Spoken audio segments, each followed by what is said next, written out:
Boa noite, galera. Boa noite, pessoal. Sejam todos bem-vindos. Mais uma das nossas lives aqui no Instagram, tá? Estamos chegando aqui. Hoje vai ser um tema interessante. Na verdade, é um tema que vocês pediram. Na verdade, assim, não foi o que vocês pediram. Alguém me perguntou na caixinha para falar sobre globalismo. Eu falei, olha, não dá para falar sobre globalismo numa resposta do story, melhor a gente fazer uma live. Eu ia fazer essa live sozinho, eu falei, para que fazer uma live dessa sozinho? Vamos chamar um convidado melhor. E ninguém melhor do que o Bernardo para falar sobre isso. Você viu hoje ele postou a foto lá dos estudos dele, tinha uns 15 livros ali sobre globalismo, só sobre o tema. Então, foi mais ou menos esse. Então, vamos chegando, né? Seja bem-vindo aqui, Bartolomeu, Raul, Davi, Nath, o Hans Hop BR, provavelmente algum libertário aqui, algum ANCAP que segue a página, seja bem-vindo. Minha esposinha Lucimar, o Bernardo já chegou aqui, seja bem-vindo aí, meu caro Bernardo, Paula, Josinaldo, estão todos chegando. Assim, me avisem, tá? Se vocês estiverem ouvindo, se estiver tudo certo, eu já vou enviar a solicitação aqui pro Bernardo. Vão me ouvir, me avisando quanto a conexão, quanto ao áudio, enfim. E é isso, tá? Chamando aqui já, esperando o Bernardo entrar. Opa! Opa, tudo bem, querido?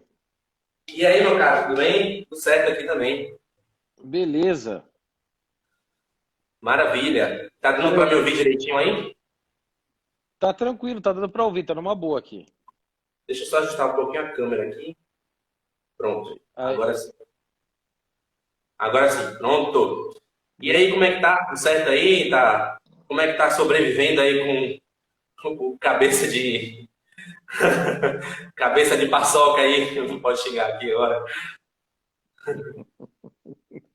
não, eu tô bem, né? É aquela coisa, a gente dorme à noite sempre esperando visitas de manhã, né? Então, as visitas que geralmente vêm para almoçar aqui em casa, elas vêm para tomar café da manhã às 6 horas da manhã de Uber Black, né? Uhum.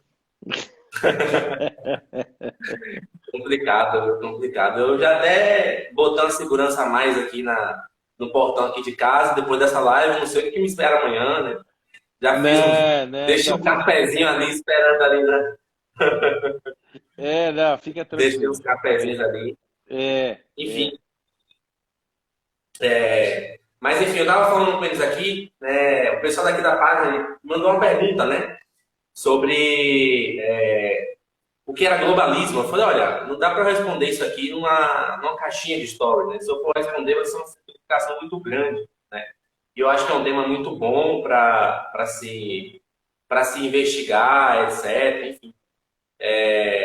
E aí resolvi fazer uma live. O pessoal queria fazer a live, que eu fizesse a live, pronto. Mas eu falei, ó, já que é um tema muito bom, vou chamar um convidado, né? Eu falei, ó, vou chamar o Bernardo, porque é uma pessoa que entende muito do assunto, tem aqui contato com a gente direto e tal, assim, também sabe muito, porque muitas vezes as pessoas sabem falar do globalismo, mas elas não sabem trazer esse problema, as implicações desse problema para dentro da Igreja Católica. Porque não tem o conteúdo católico, não tem a fé católica, não tem a experiência católica. Então, Uhum, uhum. é bem interessante, né, analisar também esse prisma, né? E no final eu vou fazer uma pergunta, que é uma pergunta minha mesmo, de uma leitura aqui que eu estou fazendo. Vamos ver qual é a saia que a gente sai desse problema aqui, tá? Mas, para começar, eu queria, se você pudesse aqui, Bernardo, definir para a galera, tá? O que é globalismo, né? Porque tem muito aquela confusão do globalismo com globalização, né? Enfim, tem a questão do imperialismo também. Qual é a relação dessas coisas? Não tem relação nenhuma, né? O que é esse fenômeno que a gente vai falar sobre ele aqui hoje na live? Uhum. Eu queria primeiro agradecer vocês aqui, todo mundo o pessoal que entrou aqui. Eu não sei, parece que o número de pessoas travou em 107, né? Tava crescendo, eu entrei e ficou em 107, travou, parece que ninguém comenta aqui embaixo, não sei. Comigo é sempre assim, eu entro, cai a live, é um troço assim, é impressionante. Aqui está Mas, 171. Eu acho que é o artigo que o cabeça de paçoca vai enquadrar a gente. aí tá 171, aqui tá 107 travado. Aqui está É, 175 agora, subiu. olha só que engraçado. Mas os comentários estão acontecendo? Tá, aqui tá aparecendo os comentários aqui. Para mim travou tudo aqui. Você tá beleza, mas o resto travou. Bom, mas é o seguinte, meu caro. A questão do globalismo, ela é primeiro é um problema semântico, né, que a gente enfrenta. Eu me lembro quando o professor Olavo de Carvalho foi ter uma discussão com o Paulo Roberto de Almeida, que foi embaixador do Brasil nos Estados Unidos, né, em Washington. E aquele debate, quem quiser, vamos dizer, aprofundar e ver outras visões, vale a pena, porque o Paulo Roberto de Almeida é um homem que pensa como a mídia pensa, como, vamos dizer assim, o mainstream raciocina em cima desse assunto, né? A média das pessoas um pouco informadas sobre esse assunto pensa. E ele simplesmente não consegue fazer, primeiro, a distinção óbvia que existe entre globalismo e globalização. E uma vez feita essa distinção conceitual, ele não consegue, aliás, conceitual não, ela é uma descrição apenas dos fatos, né? E uma vez feita a descrição, ele não consegue encontrar na realidade essas descrições, ou seja, que são meras descrições de fatos, ou seja, quando a gente fala do projeto globalista, a gente não está falando de um modo como a gente vê o mundo, etc. Não, a gente está descrevendo um fenômeno que acontece na realidade. Né? Ou mesmo a globalização. A globalização é um treco que sempre existiu desde que o mundo é mundo. Né? Então você veja, lá nos princípios e primórdios, né? Se você quiser voltar na própria Bíblia e ver todos os livros do Antigo Testamento, a saga do povo,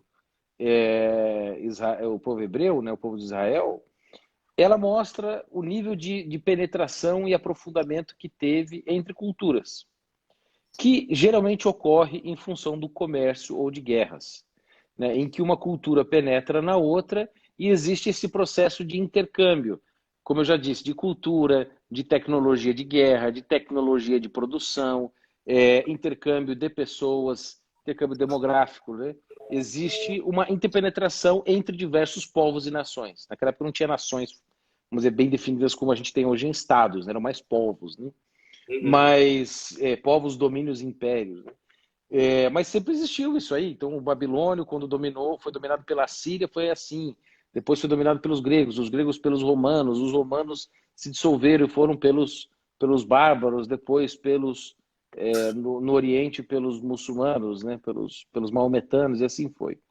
E sempre houve uma interpenetração. Depois, nas grandes navegações, mesma coisa. Os portugueses vieram para cá, trouxeram toda a cultura, fundaram o Brasil, salvaram os índios, etc. Mas houve interpenetração depois com as culturas espanhola, holandesa, que veio aqui, francesa, etc. Isso sempre aconteceu. É que hoje isso está muito mais exacerbado em função da tecnologia e da velocidade porque a coisa acontece. Então, está muito mais na cara. Então, a globalização é um processo normal, que sempre aconteceu, né? Que seria essa interpretação de fator, de questões da sociedade entre sociedades diferentes. Não é um processo, vamos dizer assim, pensado para ser assim. Então, antigamente, vamos dizer assim, Portugal não ia às Índias simplesmente para trocar de cultura com a Índia. Ela tinha intenção de dominar, de pegar as especiarias, de evangelizar e etc. Mas não tinha intenção única de causar a interpenetração entre sociedades. Ponto. Esse é o caso da globalização. O globalismo, a gente usa esse ismo no final para definir um movimento, como a gente chama o comunismo, ou o socialismo, o nazismo, o fascismo, etc. Que são movimentos pensados e criados, saem da cabeça humana de planos, de pessoas que sentaram e pensaram em fazer um plano, como, por exemplo, eu estou aqui na minha mão, tem 3 livros na minha mão que vão exemplificar isso. Especificamente falando dos globalistas como a gente conhece hoje, né? Por exemplo, eu tenho na minha mão aqui esse livro do Henry Kissinger, Ordem Mundial. O Henry Kissinger, ele é, até hoje, o homem que esteve no conselho dos chefes de Estado americano por mais tempo. Esteve com o Trump, esteve com o Obama, esteve com os Bush, esteve com os Clinton, etc. Esse homem sempre foi um homem muito ouvido e o conselho dele sempre foi muito levado em conta nas decisões principalmente diplomáticas dos Estados Unidos, né? Esse é um homem muito influente. Ele é um homem que nós podemos chamar de um defensor e um pensador do globalismo, que algumas pessoas conhecem como Nova Ordem Mundial, por exemplo. E aqui neste livro ele faz esse tipo de proposta, né? Ou seja, em torno da política norte-americana. Então, se você pega, por exemplo, num trecho do livro dele, aqui na página 370, ele fala assim: uma construção do sistema internacional é o supremo desafio que se coloca diante dos estadistas da nossa época. A punição pelo fracasso não será tanto uma guerra entre estados, como uma evolução para esferas de influência identificada com estruturas domésticas e formas de governo determinadas, etc. Aí ele vai falando, etc., e diz o seguinte: que os Estados Unidos precisam de uma estratégia, de uma diplomacia à alta da complexidade da jornada para a evolução de uma ordem mundial no século XXI. Isso ele escreveu nos anos 70. E o que o Henry Kissinger faz a defesa nesse livro e análise, aliás, é muito interessante, que ele fala, porque ele tem muitos dados internos do governo americano. Segundo ele, o formato de Estado moderno fracassou, de algum modo eu posso até concordar, né?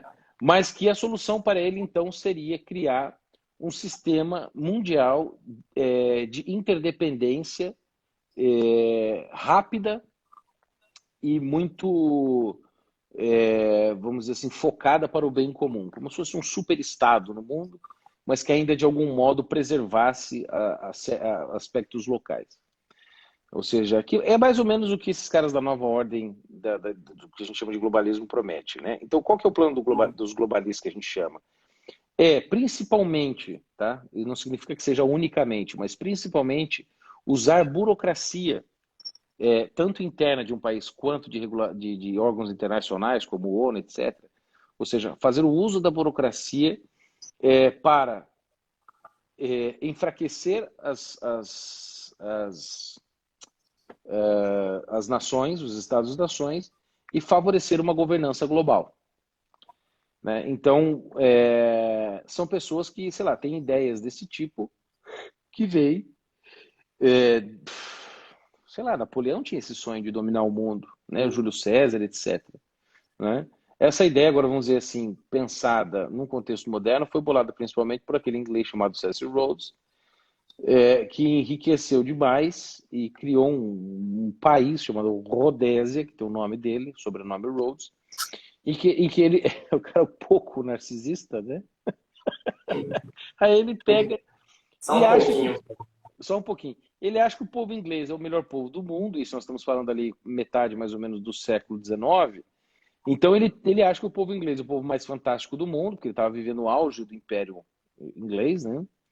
Tinha a melhor marinha do mundo, né? Dominava o planeta inteiro, aquela coisa toda. Então ele achava o inglês um povo muito interessante e achava que o mundo inteiro tinha que ser contaminado e transformado, né, em cópias da Inglaterra. E qual foi a técnica que o Cecil Rhodes percebeu que teria sucesso? Ele resolveu fazer isso não através de guerra, ou seja, não através da conquista armada e pela imposição da força, que é a última instância de poder, né? Aliás, a primeira instância de poder, o poder real, mas ele resolveu fazer isso de uma maneira, podemos dizer até mais sutil, e através do domínio dos espíritos, seria através da intelectualidade. Então, ele, com o seu rico dinheiro que ele tinha, ele pagou fortunas para os melhores intelectuais do mundo fazerem esse tipo de coisa. Então, assim, bom, vamos considerar que eles tiveram algum sucesso, não no sentido de que a Inglaterra dominasse o mundo, mas que a cultura inglesa se alastrasse pelo planeta. Isso de algum modo aconteceu, né? E depois do Cecil Rhodes, vários modelos se seguiram. Quando você pega, por exemplo, no início do século XX e no final do século XIX também, grandes fundações internacionais e famílias dinásticas como os Rothschild, os Morgan, os Rockefeller, os Ford, os Holoton e os Packard, que depois se juntaram, etc. Todas essas famílias que se juntaram, esses grupos que depois criaram fundações, que é o meio de você burlar o imposto, né? Porque você não paga imposto. Eles usam o seu grande poder para manter-se no poder. Ou seja, e depois, passo a passo, através da lentidão da burocracia e do acréscimo de regulações nos países, começarem a dissolver, enfraquecer as nações e tornar elas mais dependentes de outros, desse sistema internacional, que seria, vamos dizer assim, simbolizado na figura da ONU, né? Então, por isso tanto ódio dessa gente contra o Donald Trump, porque ele simplesmente não respeitava a autoridade da ONU, porque ele entendia esse processo. E o Trump tinha o sonho de reerguer a nação americana. E o interesse dessa gente não é reerguer a nação americana, mas é erguer a sua elite para que ela possa estar no poder. Agora, muita gente se pergunta por que que esses grandes multibilionários que enriqueceram com base no capitalismo e no livre mercado, por que que eles estão interessados agora em restringir o livre mercado, em serem monopolistas, como, por exemplo, as grandes empresas de tecnologia, né? Você pega Amazon, Google, Apple Amazon, Google, Apple, Facebook, é isso, Facebook e Twitter. Pega essas cinco, eles dominam aproximadamente 70% do tráfego da internet. Já é muita coisa. São 5 grupos que dominam o 70% do tráfego da internet. Essas pessoas, esses 5 grupos, cresceram num livre mercado, mas agora se tornaram monopolistas, né? Eles dominam completamente o mercado. E por que que eles agora querem restringir o mercado, apoiar iniciativas de governança global, etc.? Porque eles chegaram num nível de riqueza tamanho que eles não precisam mais se preocupar em ganhar dinheiro. Eles precisam se preocupar em manter o seu estado de poder e a sua riqueza. Para isso, eles farão qualquer coisa. Eles investirão em grupos comunistas para enfraquecer a resistência ao projeto deles, como é o caso, por exemplo, do Jorge Soros. Eles vão enfiar censura na cabeça do povo, não se preocupam em perder dinheiro em função das suas ações de censura, por exemplo, para calar as críticas, como aconteceu com o Donald Trump. Os caras censuraram o presidente dos Estados Unidos sem medo nenhum, ou seja, essas pessoas estão acima do próprio poder, do próprio Estado que lhes deu a situação atual que eles estão. Por quê?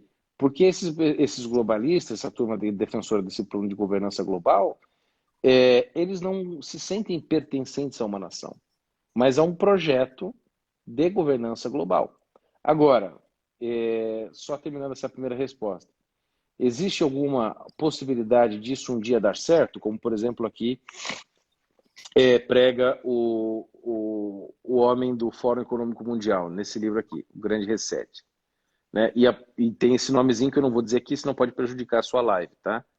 É o nomezinho desse mal que está acontecendo no mundo.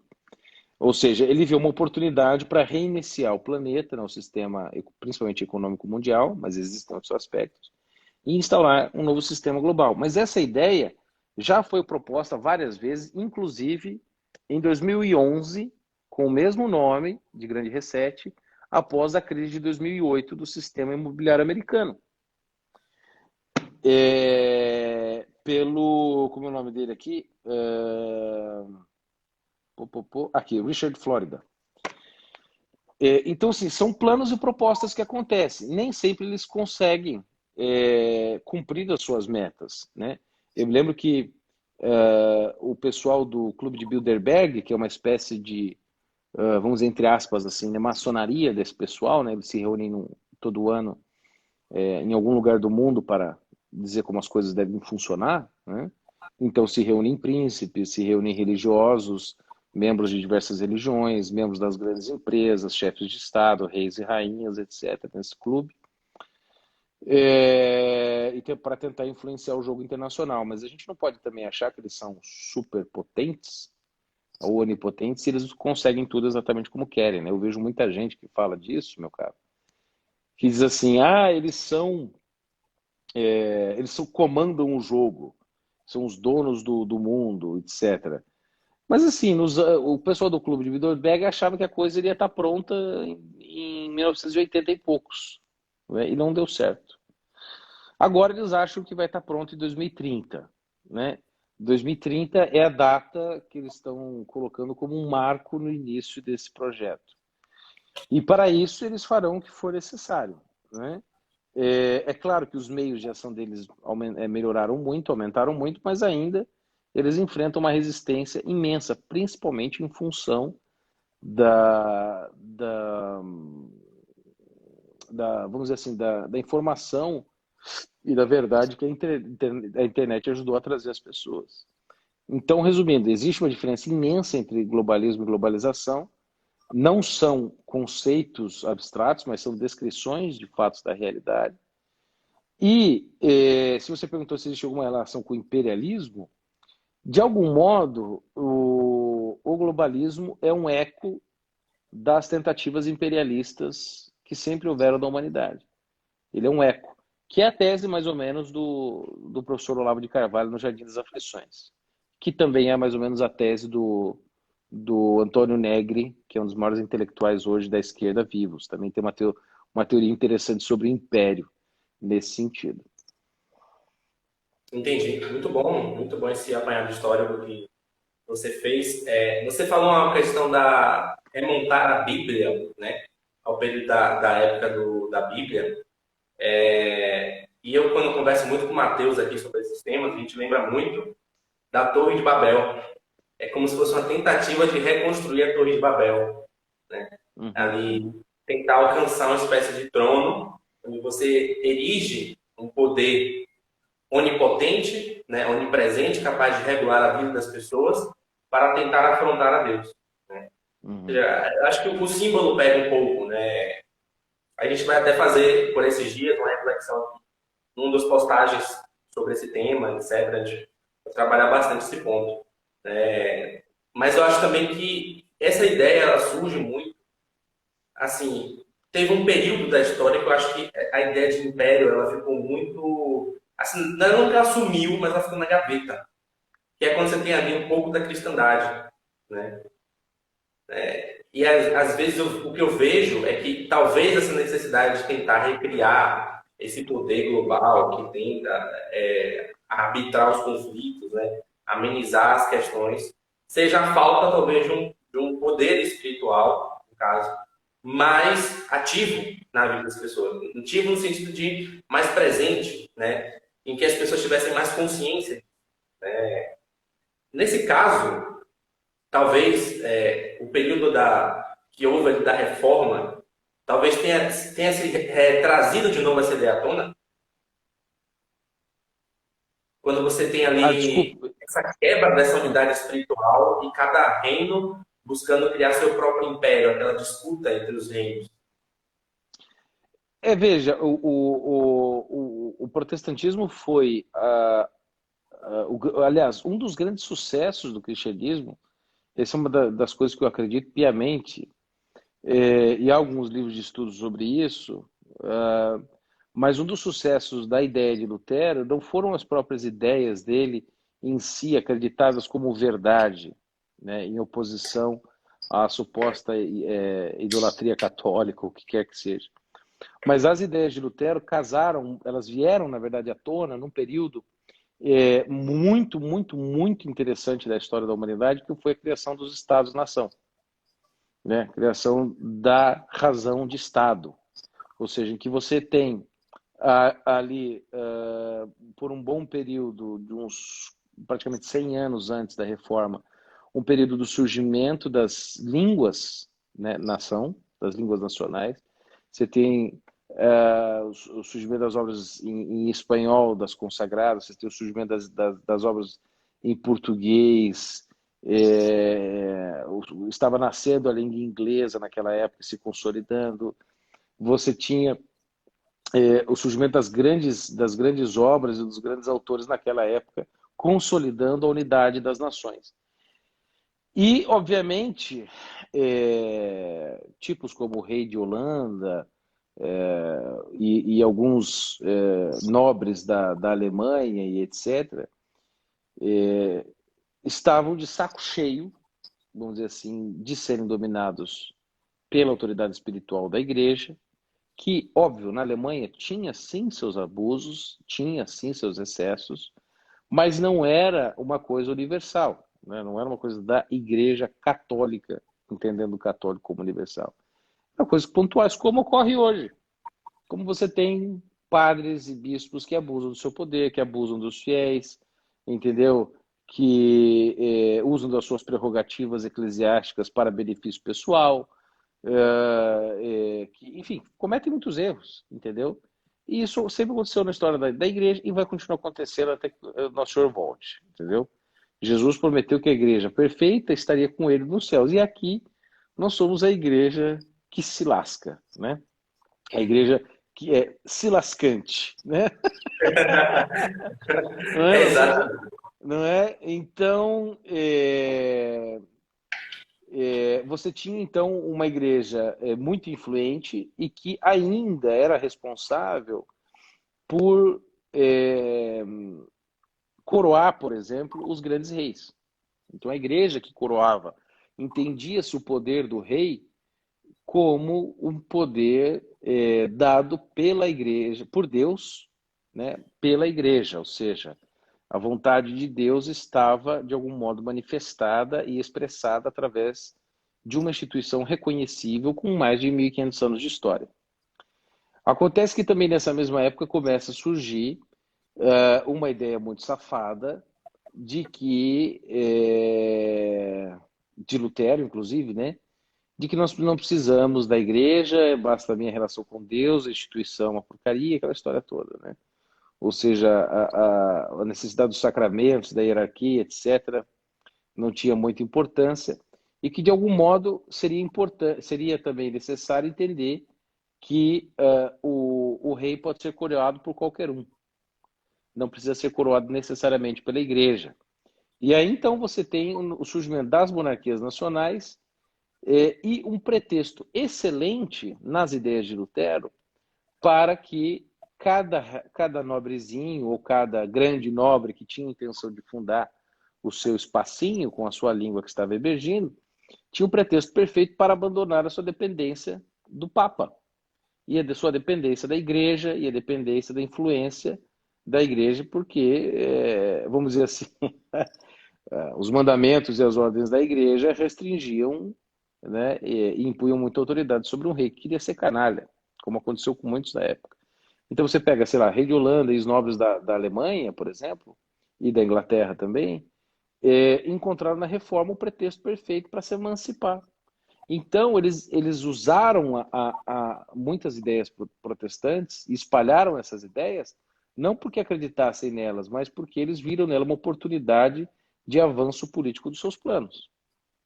Entendeu? Quando você estuda realmente as intenções dos documentos da época, e tem uns livros bons aqui em casa sobre isso aí, você vê que é mais ou menos isso que estava acontecendo. Então, é claro que muita gente acreditou, muita gente acredita até hoje, etc., nas ideias de Lutero, né? Claro, totalmente amalucadas comparadas com as ideias de Lutero, né? Mas acredita, mas não percebe que na época elas só prosperaram em função do benefício que elas trariam e de fato trouxeram para pessoas sedentas de poder como reis e nobres da época. Entendeu? Por exemplo, o próprio Henrique VIII, que era rei de Inglaterra, ele se beneficiou das ideias de Lutero para poder não só se emancipar da Igreja Católica, mas poder, vamos dizer, saciar seus desejos sexuais mais íntimos, que era casar com uma mulher divorciada, que depois ele a matou, né? Que era Ana Bolena. Então, ela serviu de pretexto para fazer muita coisa, infelizmente. Então, e depois, obviamente, esses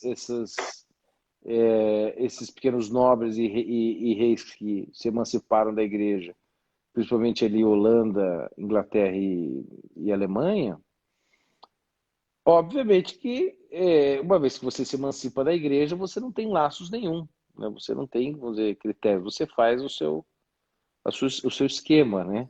E aí você tem começam ali vários anseios de domínio, né? Então, tanto que deu na Inglaterra, deu o reino espanhol e etc., né, as tentativas, você começa a contaminar os países que vão surgindo com essa ideia de que eles podem crescer indefinidamente, entendeu?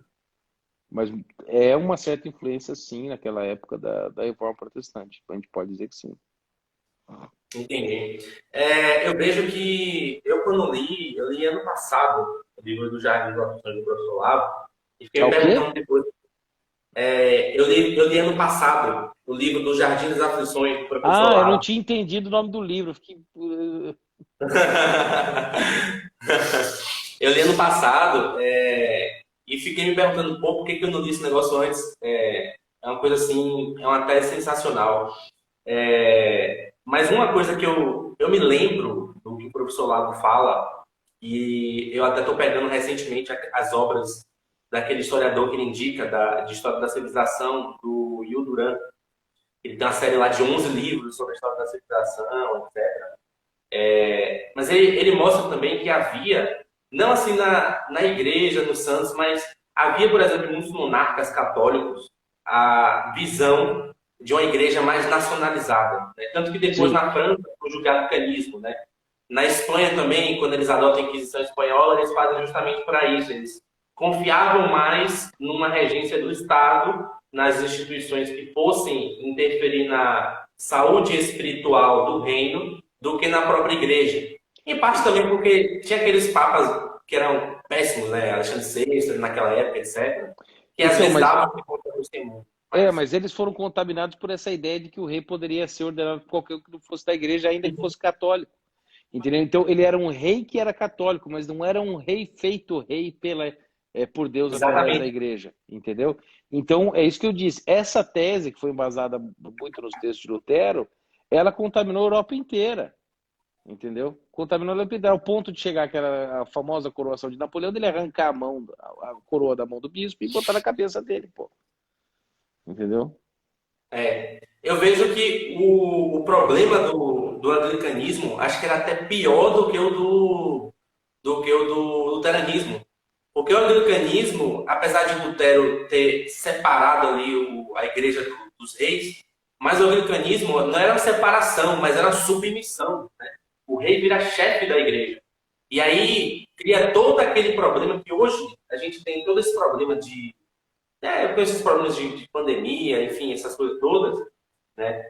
E você percebe que é muito mais, às vezes, uma necessidade de uma espécie de imposição espiritual nas pessoas, né? Ou seja, o que a OMS fala, o que a ONU fala, é quase como um dogma, né, religioso, onde você não pode ter nenhum tipo de contestação, nenhum tipo de dúvida, nenhum tipo de objeção, tá? Então, meio que de lá para cá, o poder político vai se tornando também poder religioso, vai querendo adquirir essas características. Né? E aí, o que eu queria perguntar é o seguinte: é uma pergunta em três, tá? Mais ou menos assim, porque quando a gente fala dessas coisas do globalismo, né? Antigamente, hoje está até menos, por conta de todo esse problema dele no passado, mas as pessoas tendem a achar que é uma coisa muito distante das suas próprias vidas.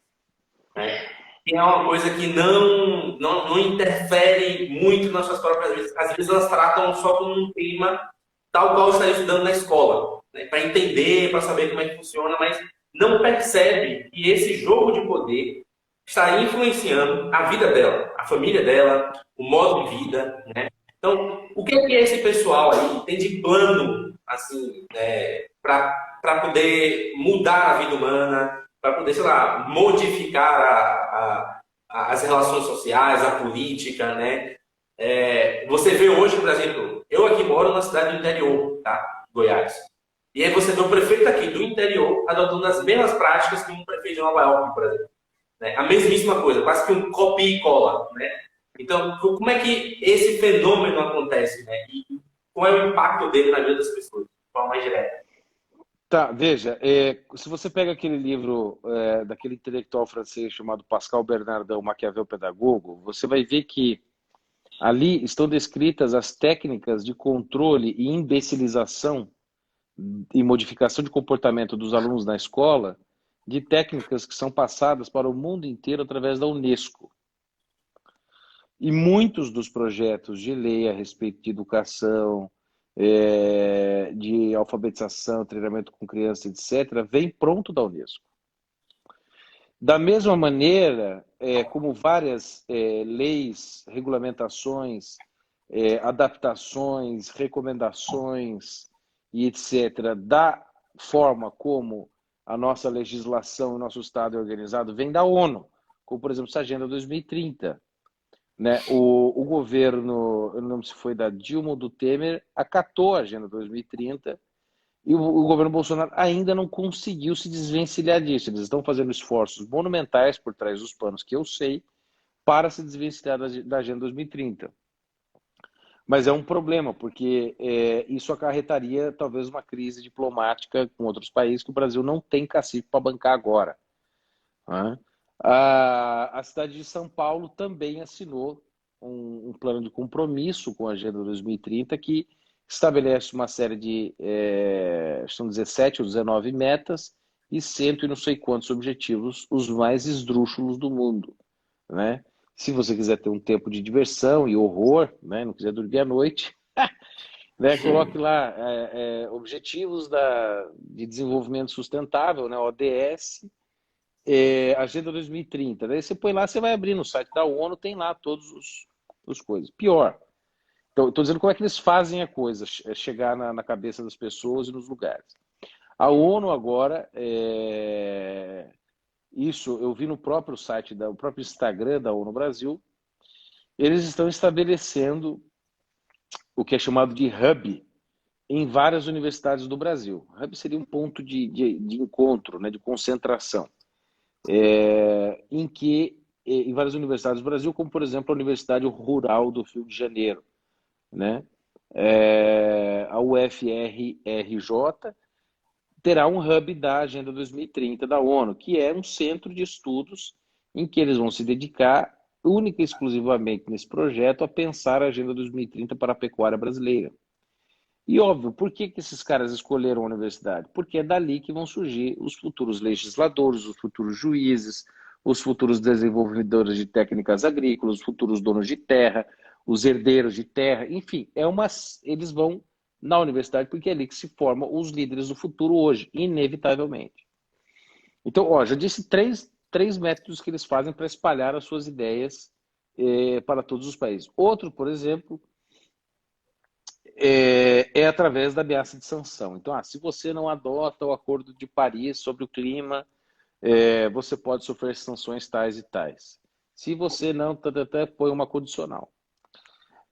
Em relação à OMS, por exemplo, as pessoas não percebem mais ou menos isso que você disse, que elas estão trancadas em casa, muitas delas tendo sua vida falida financeiramente, tendo de usar máscara, 2 máscaras, face shield, sendo vacinada praticamente à força, em função de informações desencontradas, mentirosas muitas vezes, que foram espalhadas pela própria OMS e que hoje influenciam, desde, como se diz, da cidade de Nova York até a cidadezinha mais simples que existe no interior do Brasil. Porque esses caras, com a comunicação de hoje, com a internet, essas coisas ficaram muito fáceis, eles conseguem enviar tudo isso de uma maneira muito fácil, né? E aproveitam do apelo do controle que a mídia faz da pressão também para forçar a adoção desses modelos. Então, o cara, vamos dizer assim, em vez de fazer como não me lembro, teve um prefeito da Bahia, não me lembro, que resolveu não ouvir a ONU, não ouvir o OMS, não ouviu nada, e resolveu ouvir os médicos da sua cidade. E ele falou, não, os médicos estão falando que o tal do tratamento precoce com cloroquina, etc., é o que deve ser feito. Ele foi lá e aplicou na cidade inteira. Você está com algum sintominha e tal, prega o pau no tratamento precoce. Índice de mortes na cidade depois do tratamento precoce abaixou monumentalmente. Dos que foram tratados com tratamento precoce precocemente, não morreu nenhum. O cara foi reeleito com 90 e tantos % dos votos do ano passado. A população o ama, o cara parece que também é médico e deu tudo certo. Por quê? Porque ele resolveu não ouvir os ditames de orientações gerais para casos específicos, mas resolveu, a partir da sua situação local, resolver o seu problema local. Que é o que, vamos dizer assim, o ideário, né, o que a gente chama de conservadorismo busca. O problema todo do globalismo, do socialismo, do islamismo, etc., é que eles pegam ideias fixas, né, de como a coisa deve acontecer, de modo geral, para todos os lugares, em todas as situações, em todos os tempos, e aplicam isso. É impossível. Se você fizer, nem as próprias leis brasileiras funcionam uniformemente no país, que foram pensadas aqui. Você quer que uma ideia da ONU funcione perfeitamente aqui. Então, ou a lei deixa de funcionar dentro do país, ou o país vai ter que se desconfigurar e reconfigurar, né? Vai ter que se dissolver e se refazer para estar de acordo com os ditames de uma lei internacional que não orna aqui dentro, né? Então, como é que esses caras mexem na sua vida? Ou seja, pomba, você está trancado por causa de uma organização que você não sabe quem está lá. Você sabe que é o Tedros Adhanom que está lá como secretário-geral da OMS, mas você não sabe quem que pensa por ele, quem que escreve os documentos por ele, quem que o influencia. Você não sabe como é que é a composição do salário dele, se isso sai do seu bolso. Você não sabe quem é a assessoria dele. Você não sabe o que esse cara faz de manhã, de tarde, de noite. Você não pode sequer ir na casa do Tedros Adhanom protestar. E, no entanto, o secretário-geral da ONU está ditando como as coisas devem funcionar na dinâmica que toca a sua vida diária, de como você vai se vestir, o que você vai comer, como é que as companhias aéreas brasileiras vão se comportar. Ou seja, basta uma recomendação, não é nenhuma ordem, nada, basta uma recomendação que não tem valor de norma nem nada de lei, para que as companhias aéreas, o mundo inteiro, se curve e obedeça imediatamente. Então, se isto não é, vamos dizer, o vislumbre mais triste e horrendo de uma situação de governança global, ou pelo menos o início disso, eu não sei o que é, né? E da mesma maneira, essa coisa da OMS e da ONU, etc., se entrelaça com o poder russo-chinês. Porque a gente não pode esquecer que teve toda a história do início da pandemia que a China simplesmente não contou para o mundo o que estava acontecendo e mentiu que o vírus que o vírus passava de pessoa a pessoa, que o vírus não passava de pessoa a pessoa. E a OMS replicou isso. E, obviamente, o vírus continuou passando. A China fez o ano lunar, milhões de pessoas viajaram pelo mundo inteiro, foram espalhando o negócio, né? E teve a parceria da OMS, né? Então, assim, se você não percebe que essas grandes organizações influenciam na sua vida, como, por exemplo, a Fundação Bill Gates, muitas dessas vacinas que estão sendo feitas às pressas, etc., tem dinheiro do Bill Gates. Então, você está enfiando no seu corpo vacinas que foram orientadas por um cara que é maluco, né? Completamente maluco. Ou, por exemplo, do Jorge Soros. As pessoas dizem, olha, muita da encheção de saco que você tem na sua vida com questões de gênero, aborto, propostas antifamília e etc., saem de ONGs e instituições que são financiadas com o dinheiro dele. E muitas dessas agências de checagem de notícia que fazem da sua vida o inferno e bloqueiam suas postagens, recebem ou já receberam dinheiro das instituições do Jorge Soros. Você não sabe quem é, mas que de algum modo tem um poder sobre a sua vida, que podem calar você. Ou seja, você percebe como isso toca diariamente na sua vida? É um treco estrondoso, entendeu? Às vezes, se a OMS soltar uma recomendação, por exemplo, sobre, sei lá, sobre, sei lá, dizendo agora, a OMS solta uma recomendação dizendo que a soja faz mal para a saúde.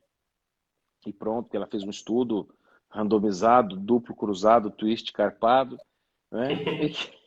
E que a soja agora, dizem os especialistas, que ela faz mal para a saúde, deve ser usada só para animais, que não é para uso humano. No dia seguinte você quebra o mercado brasileiro. E você quebra junto. Todos os alimentos vão para cima. Você vai ter que reorganizar. O Brasil não se recupera de um negócio desse em 20 anos. Você olha o tamanho do poder que tem um órgão como esse, que ninguém coloca lá. Você não colocou. Não são eles, mas eles têm ingerência sobre a sua vida. Ou seja, perceba a sutileza do negócio, pô. E quanto mais este instrumento que você está usando para assistir essa live, que é o seu celular. As pessoas dizem, ai, Bernardo, né, como é que vai ser essa história, né, da marca da besta na testa né? E na mão direita eu digo, meu filho, você não sai de casa sem isto aqui que está na sua mão. Você já está com a marca da besta. E esta marca da besta aqui, você põe do lado da sua cama, onde você tem as conversas mais íntimas com a sua esposa. Você põe na mesa, onde você vai conversar com os seus amigos. E você acha que não tem ninguém ouvindo. Não tem ninguém gravando. Entendeu? Pelo amor de Deus, né, gente? A era da inocência já acabou com esse tipo de coisa. Então, se há 5, 6, não, se há mais de 10 anos atrás teve um problema com uma TV da Samsung, né, que gravava o áudio das pessoas na casa, ficava com o microfone ligado gravando tudo, imaginem hoje. Hoje que você fala uma coisinha, você falou aqui de soja, do nada você sai da live já com propaganda de soja, de Rapaz, ó, óleo de soja. quer um exemplo engraçado, meu cara? Eu vou te dar um exemplo engraçado. Faz 3 semanas, 3 semanas? É um pouquinho menos de um mês. Tinha vencido meu cartão de crédito. Um pouquinho mais de um mês. Tinha vencido meu cartão de crédito e eu simplesmente esqueci de pagar. Coisa que às vezes acontece. Eu esqueci de pagar e deu, sei lá, 3, 4, 5 dias. Alguém do banco me ligou. Ô, Bernardo, tudo bem? Viu? Você esqueceu de pagar o cartão e tal. Eu falei, puta, me desculpa, vou pagar aqui. Só que nesse meio tempo, tô lá, eu liguei um vídeo do YouTube para assistir eu lembro o que era, eu gosto de assistir esses vídeos na internet de coisas militares, de tecnologia, armas e etc., especulações militares, eu gosto de assistir isso. Eu estava assistindo um vídeo, a hora que eu cliquei no vídeo apareceu assim: crédito já de até 30 mil reais para você que está endividado, começar o seu ano bem. Eu falei, mas que puta! Eu falei, eu quase que eu lembro, quem que me entregou? Porque eu nunca recebi nada, eu não devo nada para ninguém, não devo dar porra nenhuma, meu nome não está no Serasa, não está em nada. Meu CPF sempre teve limpinho, bonito, mas acho que não chegou a dar 5 dias, deu 4 dias que eu estava devendo no cartão de crédito, que eu esqueci de pagar, os caras já me meteram uma propaganda para eu acertar a minha vida e começar o meu ano bem sem dívidas. Ou seja, olha o tamanho, o número de empresas que teve que passar a informação de que eu estava devendo. Então, primeiro, saiu do banco, né? Aliás, do cartão, né? Que é da Master, eu acho. Saiu da Master, a Master passou para alguma empresa que distribui isso para propagandas.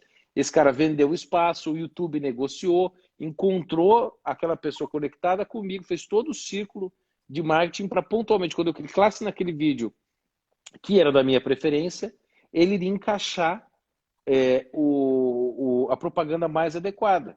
Ou seja, olha o número de empresas que tem que ter a informação de que eu estou devendo. Informação que eu não disse que eu nunca quis dar essa informação para ninguém, entendeu? E não quero dar, e acho que é errado. Entendeu? Como é que eles vão ter controle da minha vida financeira privada? Né? Ou seja, nós estamos na mão dessas pessoas, por isso nós temos que tomar muito cuidado. Eu antes andava com Apple Watch, parei, hoje eu estou andando com o relógio analógico aqui, ó. Não ando mais com aquilo. Entendeu? Tinha que ser o relógio Cássio. Oi? Tinha que ser o relógio Cássio do presidente. Isso, Cássio é bom também. É isso mesmo, o relógio Cássio é ótimo do Bolsonaro, é isso mesmo. A pilha, bem simples, é isso aí. Mas eu vejo também um problema mais profundo ainda, porque se você for observar esse pessoal, eles têm uma tara muito grande com a educação, né, com informação, etc. Isso. E eu vejo que há uma influência muito grande na vida das pessoas, né? Por exemplo, eu pego isso muito aqui na página, respondo às vezes com as caixinhas de stories, aí alguém vai perguntar assim, mas fumar é pecado, não é pecado, não sei o que, aquela coisa. Aí eu falo, não, tem a moderação, você tem, né, o que eles ensinam, tem a moderação, muitos santos fumaram, não tem esse problema, né? É óbvio que um viciado vai fumar é problemático, mas uma pessoa comum que sabe se manter no lugar não tem problema. É uma relação comum com os bens. E aí veio um monte de gente no story, no direct, ou em post, fala, não, mas não pode, não sei o que lá, isso faz mal para a saúde. Aí eu falo, cara, você tá com uma propaganda repetindo da OMS, que criou isso muito tempo atrás, como um teste de dominação social, que é a mesma OMS que você está reclamando sobre questão de máscara, de vacina, etc. Então, não é uma questão só de opinião. Eu vi uma discussãozinha aqui nos comentários, o pessoal falando, não, que as pessoas precisam raciocinar, precisam ter opinião e tal. Não é só opinião, então. Esse pessoal, eles criaram, desde o começo, uma cosmovisão, uma forma de você enxergar o mundo, né? E tudo se baseia pela ciência, né? Tudo se regula pela ciência. Né? Eu não entendia, confesso que eu não entendia muito quando o professor Lago falava, porque quem diz que milagre é aquilo que a ciência não comprovou, é um idiota, isso aqui, aquilo outro. Né? E eu não entendia. Né? Mas depois para pensar, como é que o cara antigamente, muito tempo atrás, definia que era um milagre ou não? Como é que, sei lá, uma menina foi curada, ressuscitada por Jesus? Como é que ela ia definir que era um milagre ou não? Ela ia definir porque a ciência disse aquilo ou aquilo outro? Não. Ela tinha uma experiência direta, entendeu? Daquele problema, né, daquela situação, da ação direta da divindade. Né? E hoje não. Se você for parar para ver, dentro dos ambientes religiosos, as pessoas são assim. Então tudo virou, tudo tem que passar pelo crivo da ciência. E isso é uma dominação desses órgãos. É uma espécie de dominação desses órgãos. Aí a moral tem que passar pela ciência. O aborto, não sei o quê, aquela coisa toda, paraná, você vai fumar, não vai fumar, se você tem que comer carne ou não. Então, é um sistema em que você enxerga o mundo da forma como eles querem. E aí é simples. Qualquer crise que eles lançam, qualquer possibilidade de, sei lá, eles pegaram novidade, o coronavírus, foi lá, criou um vírus, jogou esse problema, botou a autoridade da ciência e todo mundo caiu. Né? Então, pode falar, pode continuar. Inclusive, diz que a Inglaterra, agora eu estava vendo uma notícia que a Inglaterra não tem mais mortes por gripe. Ele que acabou a morte por gripe na Inglaterra. Eu falei, nossa, que maravilha. Eu fui ver a explicação do governo. Não, é que agora as restrições, as medidas sanitárias do Covid impediram que as pessoas passassem gripe uma para outra. Eu falei, puta merda, cara. Assim, é um negócio. Eu vou te mostrar um livro, só um pouquinho. Eu vou pegar ele aqui. Tá, vida, cadê aqui? Enquanto o Bernardo pega o livro aí. Já pegou? peguei, já. Tá rapidinho. Aqui. Inclusive eu que traduzi esse livrinho aqui. Ó. Chama Deus e Stephen Hawking. De quem é o projeto final? Esse livrinho aqui foi eu que traduzi. E é o seguinte. Esse livrinho aqui tem um capítulo. Deixa eu pegar aqui. Sobre a ciência. O escritor, que é esse professor aqui, o professor John Lennox, para mim é um dos homens mais geniais, maravilhosos para falar sobre filosofia da ciência. Ele entende muito de filosofia e entende muito de ciência. Né? O cara é um matemático assim, gabaritadíssimo. Né? Um cientista de primeira ordem, ele é irlandês. E ele escreveu esse livro em resposta a um livro que o Stephen Hawking, né, aquele da cadeira de roda lá, tinha escrito com outro cientista chamado Leonard Mlodinow, chamado The Grand Design, né, o grande projeto. E lá ele começa o livro dizendo que perante as novas descobertas da ciência, né, Deus se tornou inútil e que agora os cientistas portam, né, carregam a tocha da descoberta da verdade. E aí ele diz que a filosofia morreu. E aí ele passa 3/4 do seu livro discutindo filosofia e assuntos metafísicos. É um treco abominável. E o John Lennox escreveu esse livro em resposta ao livro do Stephen Hawking. E aí tem um trechinho dele aqui que eu quero mostrar para vocês, que é maravilhoso. Deixa eu ver aqui, tá na página 23.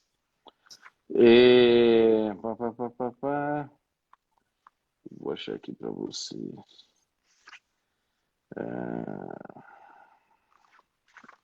Deixa eu ver aqui. Aqui, ó. Ele explica que o... Aqui, ó, tá aqui. Nesse livro deseja abordar não a ciência de Hawking, mas o que ele deduz a partir da sua ciência a respeito da nossa existência. Ou melhor, da não existência de Deus. Embora o argumento de Hawking de que a ciência mostra que Deus é desnecessário tenha sido aclamado como inovador, ele não tem nada de novo. Por anos, os cientistas fizeram alegações parecidas, sustentando que a maravilhosa e sofisticada complexidade do mundo ao nosso redor pode ser interpretada somente apoiando-se no material básico do nosso universo, a massa e a energia.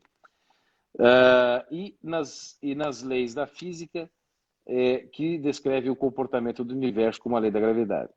De fato, é difícil, ao primeiro relance, notar como este novo livro acrescenta algo a mais ao que Hawking já escreveu em Uma Breve História do Tempo. O grande projeto, que é o livro do Hawking, abre com uma lista de grandes perguntas que as pessoas sempre fazem, abre aspas. Como podemos compreender o mundo no qual nos encontramos? Isso não é uma pergunta da ciência, né?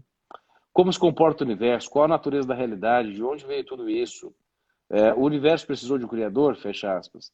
Estas perguntas, emanando de uma pessoa tão famosa, despertam a imaginação com a antecipação de ouvir um cientista de classe mundial concedendo seus insights sobre algumas das perguntas mais profundas da metafísica desenvolvida pelo homem. Afinal de contas, é sempre fascinante ouvir uma grande mente explorando as perguntas filosóficas que todos nós fazemos uma vez ou outra. Se é isso que esperamos, devemos estar prontos para um choque, pois, em suas próximas palavras, Hawking dispensa a filosofia. Escute isso. Fazendo referência à sua lista de perguntas, Hawking escreve, abre aspas, tradicionalmente essas questões são o do âmbito da filosofia, mas a filosofia está morta. Ela não acompanhou os desenvolvimentos modernos da ciência, em particular da física, e os cientistas passaram a portar a tocha da descoberta em busca do conhecimento. E aí, o professor John Lennox vai mostrar como é uma visão inadequada da filosofia, né, para não dizer uma visão imbecil da filosofia, né? Depois, ele vai falar de uma visão inadequada da ciência. Deixa eu ver aqui. Exatamente. E aí ele então vai começar a contestação do livro. E o professor John Lennox faz isso com uma grande capacidade. Sim, uma visão inadequada de Deus também. Mas olha, eu recomendo, se você quiser, esse livrinho aqui, você deve encontrar em alguma livraria online, né? Deus e Stephen Hawking, de quem é o projeto afinal, John Lennox, tá? Da editora IDE, editora IDE. Você deve encontrar. Esse livrinho fala muito sobre esse assunto dos limites da ciência. Existe um outro livro muito bom também, que é de um prêmio Nobel brasileiro. As pessoas acham que o Brasil não tem prêmios Nobel, né? Mas tem um, que na verdade é assim, ele é de uma família inglesa, de origem indiana, né? Ele nasceu no Brasil, acho que em Petrópolis, e quando tinha uns 3 meses, os pais disseram melhor tirar ele daqui se ele quiser ser alguém, né? Daí ele voltou para a Inglaterra. Aí virou Nobel de Ciência, né? O professor Dr. Peter Medawar. E ele escreveu um livro que eu tenho aqui, eu não vou conseguir achar agora, mas chama Conselhos a um Jovem Cientista, em que ele vai falar isso. Ele diz que não existe melhor maneira de um cientista trazer desgraça, desprestígio e vergonha sobre si do que ele tentar responder às perguntas mais simples de uma criança. Por que eu estou aqui? Né? O que é o mundo e para onde vamos? Né? Ele diz que qualquer cientista que tenta buscar responder isso está fazendo pseudociência. Né? E esse cara escreveu isso no começo do século XX, lá 1900 e bolinha. Né? Então, existe muita gente boa escrevendo sobre isso. E é preciso, e foi bom que você tocou nisso, que as pessoas aprendam a entender os limites da ciência e entender o que de fato é ou deveria ser a ciência. Porque senão, gente, vocês vão começar, se não acreditar no OMS, você vai acreditar num outro doutor que disse a OMS. Mas você continua com o paradigma da ciência ditando as regras da sua vida. A humanidade viveu 1.700 anos, né, depois de Cristo, muito bem, obrigado, sem a ciência moderna, né? Sem inclusive essa arrogância, né, e essa pretensão religiosa da ciência moderna. Então, vamos acalmar os ânimos e ver que existe conhecimento muito mais perfeito, muito mais legítimo, muito mais confiável do que aquele produzido por um bando de cientistas. Eu falo desse ponto também, porque agora, né, nesse ano, nessa nova, entre aspas, segunda onda, né, tá acontecendo um fenômeno que acho que é único na história humana, na história da igreja, digamos assim. Porque é o único momento da história que o Estado nem avançou e muitas pessoas, muitos sacerdotes, bispos da igreja já estão se ajoelhando diante dele, né? No geral, se você pega assim, a maior parte das perseguições ou quando o Estado queria se meter, né, tinha alguma resistência. Ano passado não teve resistência nenhuma. Esse ano não teve nem ataque do Estado e já tem muitas paróquias, né? Todo dia eu recebo de alguns amigos, né, no Brasil, né, párocos fechando igrejas, né, algumas dioceses definindo já para fechar as missas, etc. Né? Então, você vê que esse poder deles está infiltrado até dentro da igreja, muito bem, de forma muito bem plantada. Né? E às vezes a pessoa pensa, não, mas não tem assim, você não vê um Paulo, sei lá, defendendo de gênero, uma pauta direta da Agenda 2030. Mas não adianta ele não defender a pauta da Agenda 2030 se a forma dele de pensar, a forma mentes dele é semelhante ao do cara que está na OMS ou a do cientista que está pago ali para poder fazer rodar os estudos que a OMS precisa, por exemplo. Né? Então, diante disso aí, Bernardo, o que que, como é que isso afeta as pessoas também? Né?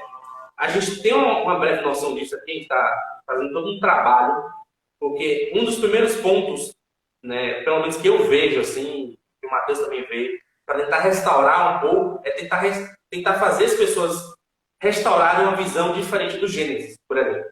Acho que de todos os livros, o livro do Gênesis é o que é mais atacado nessa visão mais científica do mundo. Né? Inclusive, E, John Lennox tem um livro excelente sobre isso aí, viu?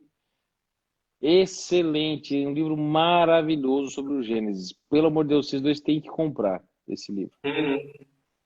vou anotar aqui depois. Mas como é que as pessoas também percebem que isso pode afetar até mesmo a própria Igreja Católica, a própria religião católica? Olha, vou dizer isso para você, para o Matheus, todos que estão ouvindo aí. Dá para falar muita coisa a respeito disso, mas a coisa mais importante é a seguinte: a crise que a Igreja Católica vive hoje, sejam seus clérigos, bispos, etc., e seus fiéis, é uma coisa só: é uma crise de fé. É uma crise de fé. É uma crise de fé porque nós não sabemos mais no que nós cremos. E pior, naquele pouco que nós conhecemos, nós ainda temos, nós somos claudicantes na firmeza da nossa fé. Então, quando Jesus fala para a gente ter uma fé do tamanho de uma semente de mostarda, Jesus presume ali que as pessoas entenderam qual é o objeto da fé. Porque a fé não é uma coisa que você crê assim, puf, no nada. A fé, ela tem um alvo. Assim como o pecado é errar o alvo, né? Segundo a definição hebraica, né? A palavra, a fé, né, do latim fides, né? Ela significa confiança em alguém. Não é confiança num projeto, é confiança em alguém. É confiança em Deus, nosso Senhor. Entendeu? E óbvio que isso tem uma série de implicações. Mas, assim, o nosso problema é um problema de fé. A gente não sabe mais o que é a igreja, na qual a gente deve crer e confiar, porque ela é corpo de nosso Senhor. Ele não sabe mais o que significa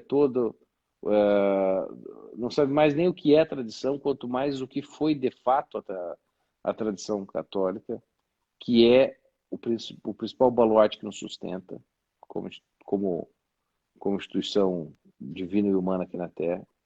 E nós sequer hoje temos uma veneração pelas Escrituras. Nós não cremos nas Escrituras como textos sagrados. você lê aquilo e para você tanto faz se for verdade ou não. Você entende as palavras do Evangelho como palavras de Cristo da sua vida.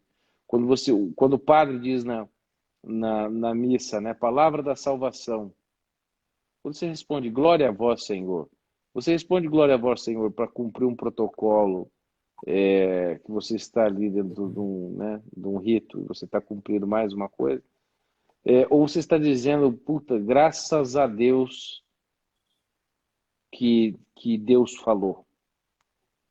E a palavra dele vem em direção a mim na busca da salvação que eu não mereço. Entendeu? E que, enfim, as pessoas não perderam completamente isso. Não sou eu que estou dizendo, foi o Ratzinger que disse isso há muito tempo. Ele falou: a crise da igreja moderna é uma crise de fé. Então, ou nós vamos levar muito a sério a nossa fé católica e nos debruçarmos sobre a sua história, sobre a sua tradição, sobre as verdades estabelecidas, etc., né?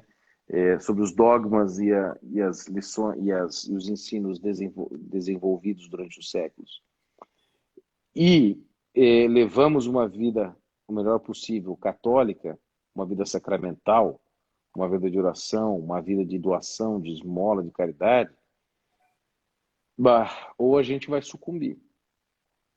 Porque os globalistas perceberam uma coisa, que os comunistas também perceberam, meu caro.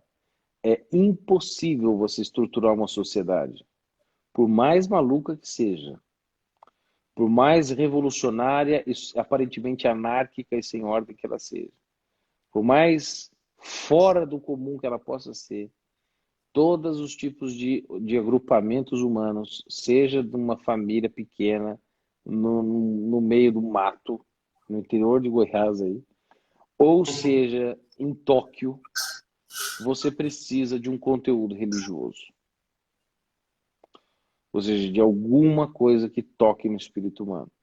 Isso Wegelin mostra muito bem nas suas obras. Ele fala que o espírito é o elemento aglutinador fundamental da civilização humana.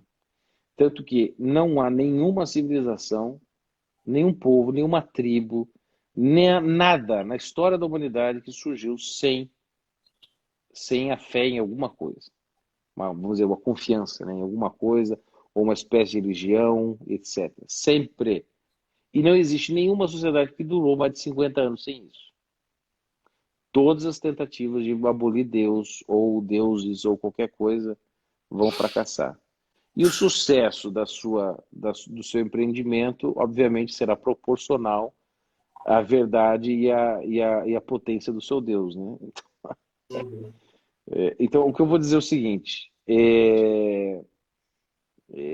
esses caras perceberam. Por isso que os globalistas, por exemplo, apostam muito, tanto na ciência, como uma espécie de nova religião moderna, quanto nessa mistura maluca nova era, né? Essas religiões, vamos dizer assim, que aglutinam todas as religiões, né? Essa mescla total, esse liquidificador de credos que eles vêm fazendo, tentando mexer. Tanto um como o outro funciona, né? O importante é que o homem precisa sair de si, né? Precisa ter um esteio, uma âncora fora de si próprio. Então, eles perceberam isso, e os comunistas também perceberam isso, né? Que eles precisam se tornar uma religião política, que também é outro termo do Wegelin. Não basta você ser apenas um organizador da sociedade, mas você precisa cumprir um papel sacerdotal perante ela. Sacerdotal. O papel que a mídia vem cumprindo hoje, né? Eles Isso. se consideram sacerdotes da verdade, né? Isso. Eu estava lendo muito tempo atrás, acho que ano passado, aquele Israel e a Revelação do Eric Wagner. Aí tem uma civilização que ele passa, e não lembro qual é, depois da Babilônia, esse nome agora da civilização, mas acho que era... Dos sírios? Não, era dos... Eu esqueci o nome agora, ele está bem aqui embaixo, não consigo pegar não. Mas é uma das civilizações pré-Egito que ele passa, e ele faz uma descrição, né, das punições mais graves, né? E aí ele bota ali meio que elencando que para aquela civilização, tá, a verdade era algo que favorecia o crescimento ou não do império. Ou seja, é o que a gente vê hoje nas fake news. Não, verdade, não adianta que você tenha documentos, que você tenha provas, que você tenha que a coisa salte aos seus olhos. A verdade vai ser aquilo que vai favorecer o crescimento, o avanço ou o crescimento da agenda, né? Então, muito desse pessoal aí fica achando que está sendo moderno, mas está repetindo uma coisa de 2000 anos atrás, 2000 anos antes de Cristo, na verdade, né? Sem saber, né? Sem ter a menor noção. Enfim, eu acho que só para finalizar, falei que ia fazer no final uma perguntinha, uma pergunta mais duvidosa, assim, um pouco mais provocativa da leitura que eu fazendo aqui. Eu estou lendo esse livrinho aqui do Johan Zoni, já leu? E do Puta, olha, é um pecado que eu não cometi, aliás, vou confessar o pecado de não ter lido esse livro ainda. a pergunta é o seguinte: ele faz aqui, no primeiro capítulo, ele cria toda uma espécie de teoria da história. Né? Na visão dele, havia em toda a história humana, tá, um confronto entre nações e impérios. Né? Ele fundamenta isso inicialmente com relação aos judeus, o Estado de Israel, que enfrentava ali vários impérios na região. Né? Os persas, os romanos, os babilônicos, enfim. Mas, assim, com o conhecimento um pouco de história que eu tenho, e também pelas citações que ele faz aqui, quando ele vai levar isso para a Idade Média, ele meio que coloca como se a igreja, a cristandade, fosse o império global da época. Né? Em que o protestantismo fosse uma espécie de criação de uma ordem nacional semelhante à criação do Estado de Israel. Né? E aí, meio que o que ele fala, assim, mais ou menos, tá? Ele meio que coloca, né, como se a universalização da igreja, ou seja, a igreja tem um projeto para evangelizar o mundo inteiro.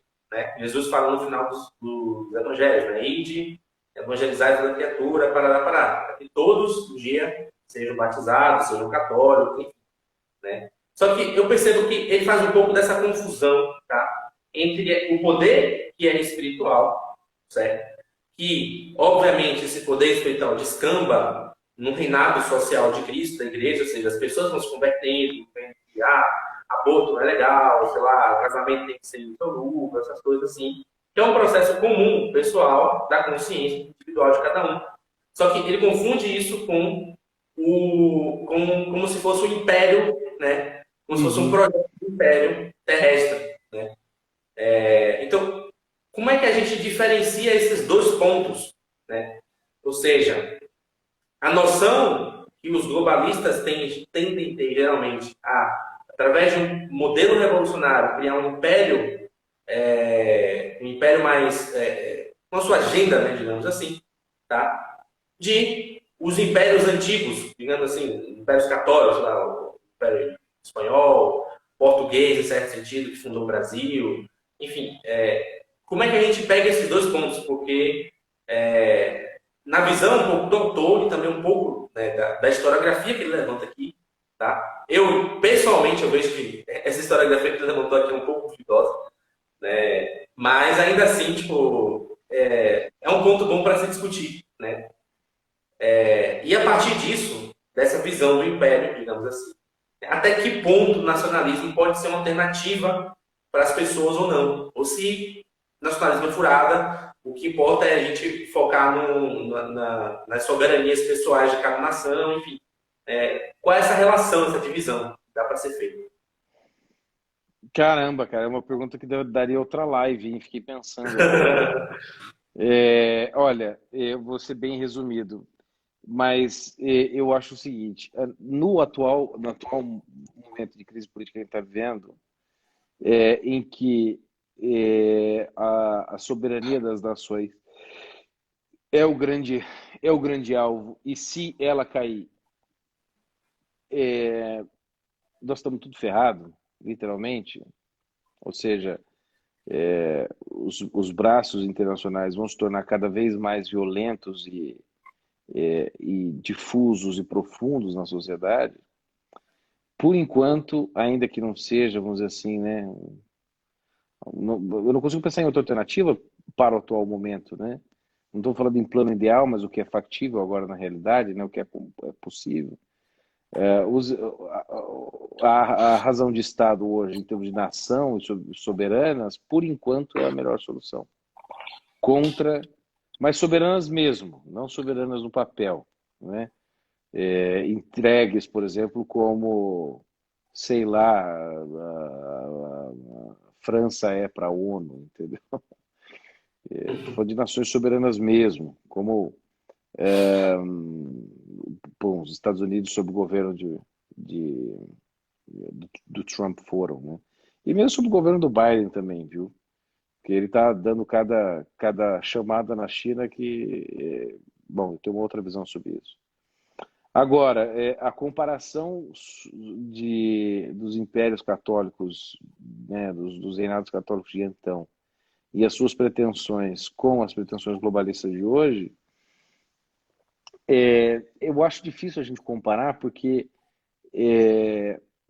não tinha como os reinados antigos, os reis antigos, terem as pretensões que os caras, né, esses donos supostos donos do mundo têm hoje, porque eles não tinham os meios de ação dos quais esses globalistas de hoje podem lançar a mão. Ou seja, como é que esses caras do século XVI, XVII iriam pensar que seria possível ouvir e gravar a conversa de todas as pessoas em todos os lugares? Ou através de uma instituição, por um meio de comunicação praticamente imediato, soltar uma recomendação e alterar a dinâmica social de praticamente todas as nações. Esses caras nunca pensaram nisso, né? Porque não, isso era inconcebível. Se você falasse para eles isso, chegasse lá para... Mesmo para Carlos Magno, né? Chegasse para ele e dissesse, olha, nós temos esse poder para você. Eu tenho certeza que ele negaria e falaria que é um negócio demoníaco. É um poder preternatural, é um poder que veio dos anjos, não é um poder que veio de Deus. Né? Eu tenho certeza que ele encararia dessa maneira, que é um troço tão aberrante, tão inconcebível no imaginário daquela época, que seria considerado um poder sobrenatural. Você pensando bem, é um negócio muito forte, é muito poder para pouca gente, né? Então, as pretensões que cada reino tinha também acabavam variando, você sabe disso, do tipo de reinado, ou seja, de rei para rei a coisa mudava. Então, por exemplo, todo o poder, a expansão e a pujança que tinha o Império Carolíngio acabou depois da morte de Carlos Magno. Entendeu? Toda a influência, maravilha, a pujança educacional que ele criou, né, o renascimento dos estudos, etc., acabou morrendo depois da morte dele. Né? Morrendo depois da morte. Acabou acabando depois da morte dele. Então, e você não tinha uma estrutura estatal, constitucional, que pudesse criar uma espécie de continuidade estável dos projetos de nação. Então, cada rei era o Estado em si. Você não tinha as constituições nacionais como nós temos hoje, que criam um Estado diferente do governo. Naquela época não tinha isso. Então, acho que é meio difícil a gente comparar. Agora, claro, você tinha reis que tinham essa vontade expansionista, né? Mas não creio que eram todos os reis católicos. Se você pega os reis que vieram evangelizar o Brasil, os portugueses, eles vieram, claro, para ampliar o seu reinado, mostrar poder, etc., mas muitos e muitos dos homens que vieram, financiados pela coroa e com o apoio da Santa Igreja, vieram para salvar almas. Ou seja, que império da história da humanidade fez isso? Eu não conheço, entendeu? Um império que fez isso. Ou seja, que mandava seus homens para a morte, para a China ou para a Índia, como, né, mandaram tantos, para o Japão, a morrer, né? E não mandava com um super exército, não, hein? Mandava lá duas, três barquetas, que perto do que a gente tinha. Então, eu não acho que seja comparável, meu caro, uma coisa com a outra. Eu não acho que tenha tantos pontos de confluência para que a gente possa comparar a intenção de um e de outro. Eu concordo, eu vejo que o autor deu uma forçada, assim, porque ele fala toda a distante de uma visão política da igreja, mas não chega a citar, por exemplo, nomes que tratassem disso, né? Então, por exemplo, se você pegasse ali Santo Agostinho, a Cidade de Deus, você já veria que a igreja teria, pelo menos na sua hierarquia, ou na sua proposição, jamais teria uma perspectiva de império, né? Como se tem hoje, digamos assim, ou como se teve na antiguidade. Uhum. Tinha assim a noção de que, olha, na verdade, o que os impérios, os reinos dependiam de que os reis ou os imperadores fossem convertidos, né? Tem até a história de, acho que é São Luís, que ele chega a entrar em conflito militar com Frederico II, que era imperador do Sacro Império. Ele queria atacar a igreja e São Luís não deixou. Ele botou os exércitos da França para proteger a igreja. Então, isso, dentro do cristianismo, é uma visão que dependia muito mais dos próprios, né, monarcas serem piedosos, serem homens de fé, serem evangelizados, do que um projeto que se pensava-se que tinha de império, né, de expansão militar. Né? Uhum. E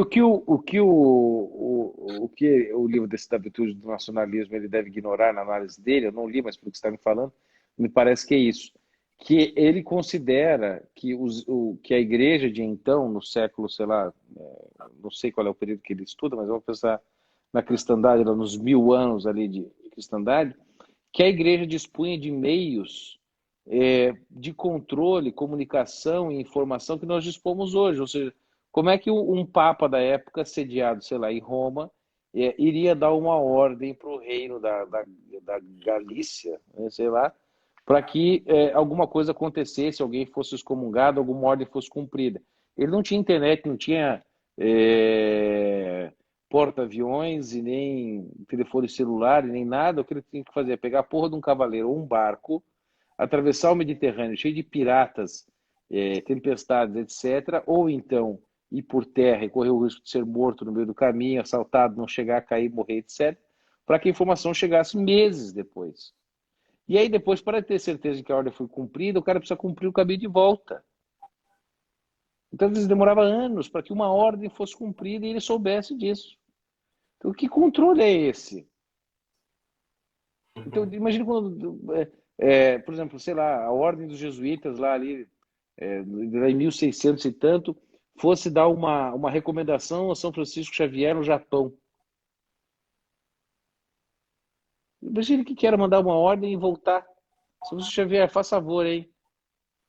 Pelo amor de Deus, hein? Vai ser evangelista japonês, manda lá o negócio escrito, aí pega uma barca do Vaticano, né? E daí tem que fazer uma puta de uma volta e passar daí por tudo até chegar ao Japão para chegar a ordem lá. Então, que controle é esse que existia? Não existia. Não tinha como ter um sistema de controle. Mesmo porque a igreja, mesmo no auge da igreja, quando ela teve os exércitos papais, né, como em Batalha de Lepanto, etc., a igreja nunca foi pujante de exércitos. Ela tinha, principalmente nessa época da Batalha de Lepanto, ela teve um pouco de força militar. Mas nunca foi isso forte. E quem tem ambições imperialistas, a primeira coisa que precisa ter no mundo é uma porra de um exército, meu Deus do céu, e força militar, porque é isso que garante a sua influência sobre os outros povos. Ou seja, quem são as grandes forças imperialistas hoje no mundo? São os globalistas, que de algum modo controlam os Estados Unidos, né, mas não se pode confundir. Mas pega aí, União Europeia, né, a União Europeia, os muçulmanos, que têm arma que sai da terra, brota, né, e o russo-chinês, que somando junto tem ogivas nucleares suficientes para explodir o planeta inteiro 20 vezes, sei lá, entendeu?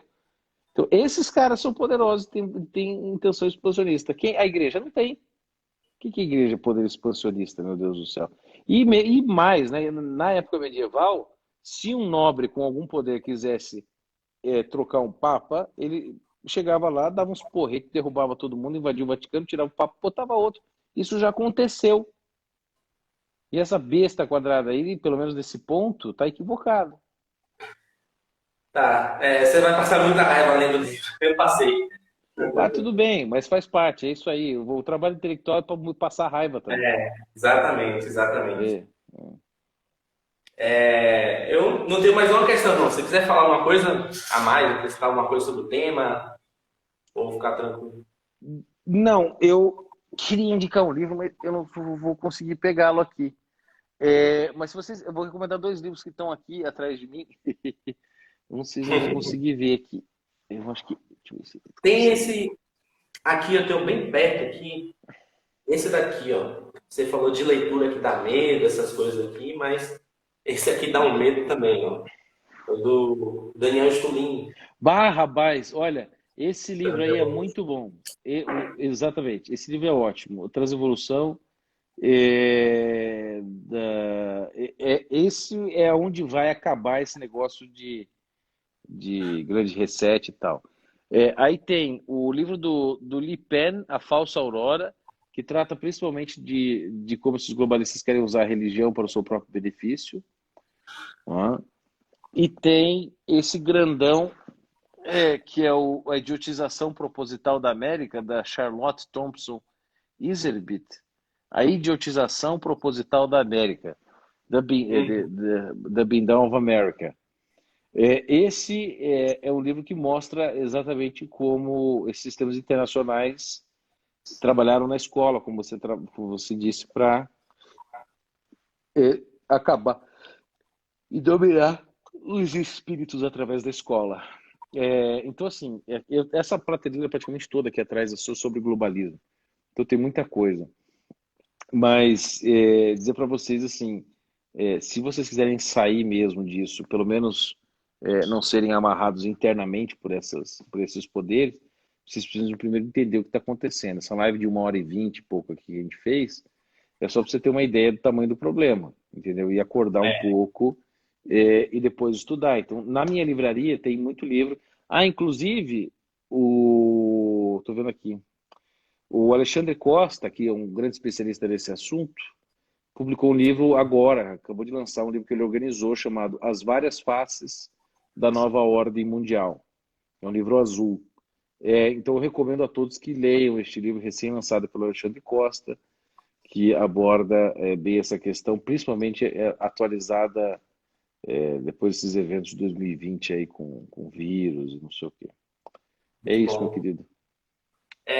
Eu queria também indicar, além desses livros, mas, pessoal, a gente está fazendo aí uma série de postagens, está desde janeiro, a gente está falando sobre essa questão do Gênesis, né? Já abriu caixinha aqui para o pessoal perguntar sobre o Gênesis, por que que Deus botou a cobrinha lá no Jardim do Éden, como é que funciona a questão da criação, não sei o quê, etc. A gente vai começar a entrar em temas mais profundos agora, essa questão do cientificismo ali com o que o Wolfgang Smith fala também, sobre esse problema. Né? Então, a gente vai ter esse período assim, de postagem sobre esse tema. A gente vai ter também, né? Aqui eu estou passando só de. Não sei nem sobre ele está falando isso, mas eu vou falar. A gente vai ter uma semana de lives, né, sobre esse tema, com alguns convidados bacanas aí. A gente vai falar sobre essa questão do Gênesis, né? Como é que eles se inserem, né, dentro da história da salvação, dentro da história humana também, né? Como é que você visualiza toda essa questão do pecado original ou não, enfim. É uma espécie de, é uma peneira que a gente vai passar, tá? É, Para que essas crenças cientificistas, essas coisas que a gente tem, tá? Sejam um pouco travadas ali nessa semana de lives, nesses conteúdos que a gente está passando. Então, se estiverem, se acompanharem aqui a página, estiverem atentos, né? Vocês não vão perder o conteúdo, vai ser um conteúdo bem interessante, né? E até um pouco inovador, né? E, veja, esse negócio que vocês estão fazendo, meu cara, é importantíssimo por uma razão. Se você não tem uma visão correta de como o mundo deveria ter sido, e de como Deus o planejou e etc., e qual a visão correta da humanidade, etc., você não entende de onde a gente caiu. Né? Ou seja, você não entende de onde a gente veio, não entende qual foi a crise, né? O problema que assolou o mundo, né? E você não entende para onde a gente vai. Entendeu? Então, assim, você não está entendendo as três principais funções, perguntas do mundo, né?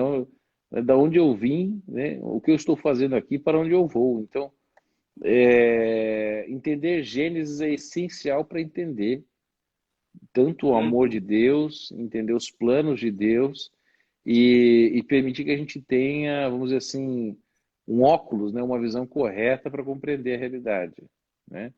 Então, Inclusive essas discussões sobre darwinismo, tudo e tal, isso é importante porque muito neguinho é questionado em universidade, escola, etc., e não tem a mínima noção, né, de Big Bang, essas porra todas. Meu Deus do céu, como eu estudei isso aí, viu? Então, assim, ou vocês estudam isso para sobreviver, ou vocês vão ser engolidos, né? E vão ter uma fé tacanha, pequena, apertada, comprimida, humilhada. A gente precisa ter uma fé expansiva, viva, entendeu? Comunicativa, abrangente, convidativa, amorosa, calorosa, entendeu? Que traga curiosidade. Por que as pessoas se encantam tanto com o Exatamente. Chesterton? Porque era isso, entendeu?